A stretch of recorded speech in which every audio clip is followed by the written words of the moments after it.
Hi friends, నమస్తే, welcome to డగ్ డన్ ఆల్సో. నేను మిస్టర్ డి తాజా బులెటిన్ తో మీ ముందుకు వచ్చేసాను. ఇప్పుడు మ్యాటర్లోకి వెళ్దాం. తెరపై మనకు నవ్విస్తూ ఉన్న ఎంతో మంది కమెడియన్స్ ను మనం చూసాం. అలాగే తెరపై నవ్విస్తూ తెర వెనక ఏడుస్తున్నట్లు జబర్దస్త్ ఫేమ్ ఆర్పి అలియాస్ రాచకొండ ప్రసాద్ అన్నారు. అయితే ఈ విషాదాన్ని తాను బయటకు వెల్లడించలేనని ఆయన చెప్పారు.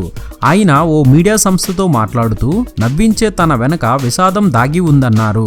ఓ మారుమూల పల్లెటూరుకు చెందిన తాను సినీ పరిశ్రమలోకి వచ్చేందుకు నానా కష్టాలు పడ్డానన్నారు. అయితే చిన్నప్పటి నుంచి నవ్వించడం తనకు దేవుడిచ్చిన వరంగా భావిస్తున్నానన్నారు.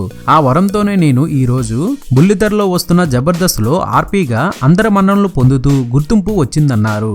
కొందరు ఎక్కువగా మాట్లాడతానని మాటలు తగ్గించమని సలహా ఇచ్చారు. అయినా నా పంత మార్చుకోలేదన్నారు. అన్నపూర్ణ హోటల్లో సప్లయర్ గా పనిచేస్తూ అనుపమ హోటల్ కి బస్తాలు మోస్తూ వచ్చిన డబ్బులు ఖర్చు పెట్టుకోకుండా సినిమాల్లో అవకాశాల కోసం వెంపర్లాడినట్లు చెప్పారు. నేను స్వయంగా రచించిన కథ ప్రముఖ నటుడు శ్రీహరికి నచ్చడంతో సినిమా తీసేందుకు అప్పటిలో బలశాలి అనే చిత్రాన్ని ఆర్పి దర్శకత్వం వహిస్తున్నట్లు ప్రకటించారు.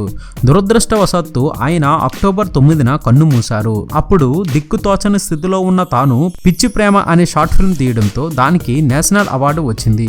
ఈ దశలో జబర్దస్త్ ఒక ఊపు ఊపుతుంది. దీంతో ధనరాజు అన్నను కలిసి అవకాశం ఇవ్వమని కోరడంతో ఆయన స్క్రిప్ట్ రాయమన్నారు. నేను ఎగరేస్తే ఎత్తుకెళ్తా అనే స్క్రిప్ట్ రాశాను. దాంతో జబర్దస్త్ లో నా ప్రయాణం మొదలైందని చెప్పుకొచ్చారు. డైరెక్టర్ కావాలన్నదే జీవిత లక్ష్యం.